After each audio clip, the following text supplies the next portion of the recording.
idiots! They didn't listen, did they? How are you? Yes, I'm an orphan. There's a lot of Australians in tonight as well, aren't there? Australians!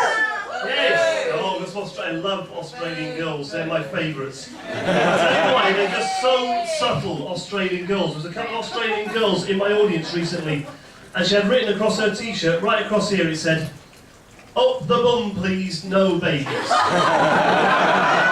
wasn't a dry eye in the house.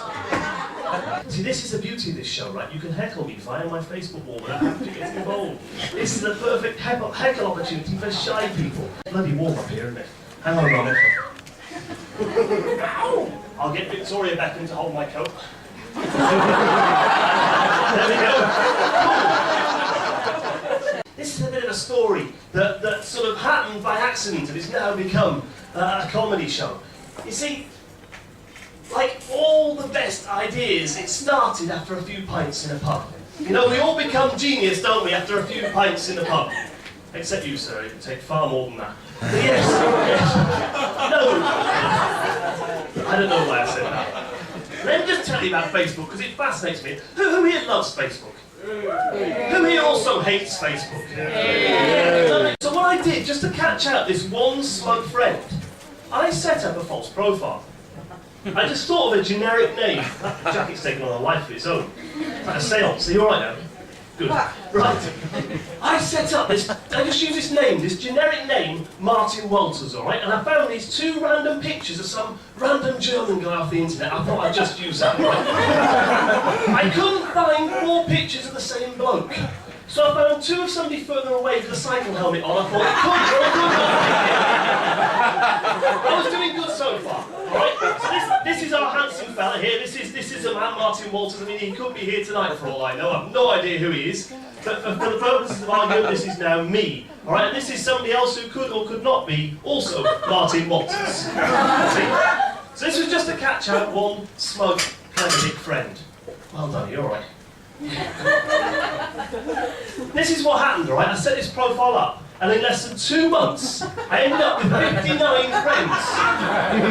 Completely out of nowhere.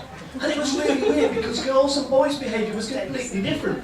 Lads would befriend anybody and accept a friend request of anybody without even questioning. Girls, however, on the other hand, were very guarded, were very private about who they accepted and who they didn't. However, once they asked the question, "Who are you?" they didn't become much cleverer than the lads after that. One girl wrote to me a very long email going, "I'm not sure I recognise you. I don't recognise your name from school. Who are you? You know, where are you from?" All I wrote back was, "We did history together." "Oh, you can be my friend then." That was enough. I had 59 friends. This sort of escalated. I got invited to the next school reunion. This is absolutely true, and I'll tell you at the end of the show what happened at the school reunion. So it's a completely bogus, made-up profile. Facebook's only been going since 2004, right? It now has over 500 million people on there, alright? 50% of whom go on there every single day. There are 550,000 applications. That's one application for every 1,000 of us on there. And yet we all play Farmville and Scrabble. We do. This is the guy who set it up, right? I've called him Marky Z to make him look a bit more sexy. Because my God, he needs it. I mean, come on, he's a geek, he's a ginger. There's nobody... It's the only acceptable form of racism left, I'm sticking with it. Nobody more than that guy needed a social networking site in order to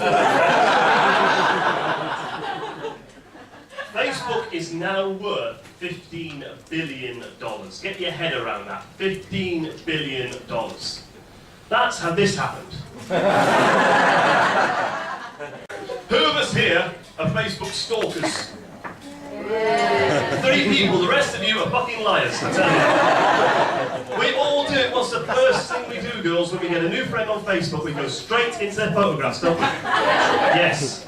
And why? Again, girls and boys have completely different reasons. Girls go in to see if he's a decent lad, maybe see if he's got a wife or a car, one or the other will do, you know? Boys go in for one reason only, don't we, lads? Bikini shot. Yes. Portugal 08, what a good year. We do. When you start going out with a girl, she only gives you a very limited window of time to change your status from single to in a relationship. She does. A very limited window of time. And if you don't get it updated quickly enough, you are in trouble.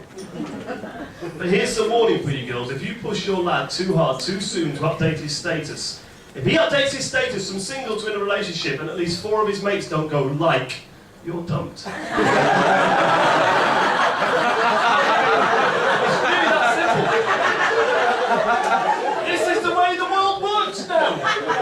When you defriend somebody because they've been an idiot, what happens? They just disappear quietly off into the ether. You never hear from them again. You know, until they look you up and find they have to refriend you. That's the only time they know there was anything wrong. So I think this is what should happen, right? If you defriend somebody, I'll ask the Facebook developers to implement this very, very soon. If you defriend somebody, bells and whistles and alarms should go off, and this is what should happen to their screen.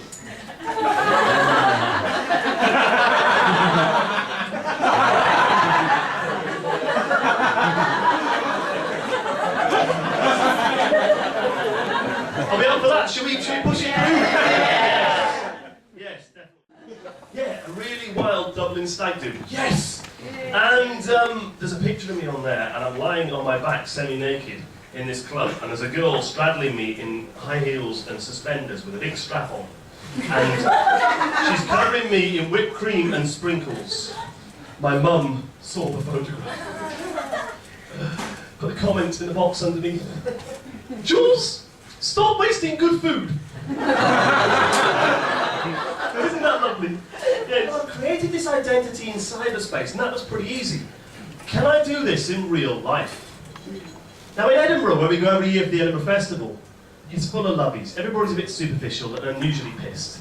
But they have all these bars where only the comics go, the access-only bars. So, I took a mate of mine up there. This is who I now call Johnny Swizzler. Now, he's not a comic, he's nothing to do with comedy, he's a big corporate whore. Right? Give anybody a blowjob for a ride. Yes, this is my mate. He's a lovely lad. But I said, let me show you something. And I took him into all these access-only bars, introduced him to everybody as Johnny Swizzler, made-up comedy name, world-famous, successful comedian. In no time at all, people were walking up, shaking his hands, going, Johnny, nice to meet you at last, I love your work. They didn't want to be the ones to admit they'd never heard of him. If he was worldwide and famous, why didn't they know him? And it was amazing, and we took him around. But there's one lady comic up there whose husband manages her, and after a few pints, he sidled up to Johnny Swizzler and said, we need to collaborate on a tour sometime. This is absolutely true, this has absolutely happened. So it's that easy to falsify identity either in the cyber world and in the real world. Who are we actually sat next to? Do you know what I mean? How much do you know about that person next to you that haven't learned perhaps from some other source? Or perhaps from some fallacy that they've made up? But we're all doing it. We're all creating an image for other people to see, and Facebook makes it so much easier to manage that identity. At the end of every show, the audience decides my personal status. Now this wall that we're on is my personal Facebook wall. There's no setup here, there's no profile just for, you know, the comedy gigs. This is my personal wall. So at the end, if you want to, you can decide what my status is going to be for the next 24 hours. I have to live with it. These are some of the previous statuses I've had. My girlfriend dumped me because she thought I was kinky. I was so surprised I choked on her poo. I had on my wall for 24 hours. Please sit on my Facebook. Obviously a Kiwi. Can't spell. It's true, I have.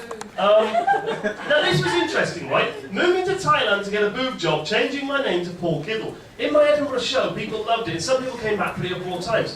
Paul Kiddle was the only one out of all those people who slagged me off on my wall. Said the show was shit and he hated it. The audience turned on him. They were all writing abusive messages about Paul Kiddle. It was really interesting the way the audience collectively turned around and hated this guy. But this was one of the ultimate ones I had. If this gets 100 likes, I will shave my balls. Now when you put a comment up, you maybe get 3 or 4 likes or something, don't you? Ladies and gentlemen, unprecedented demand. 102 likes and 6 hours later, and the man of my word to get my camera phone out.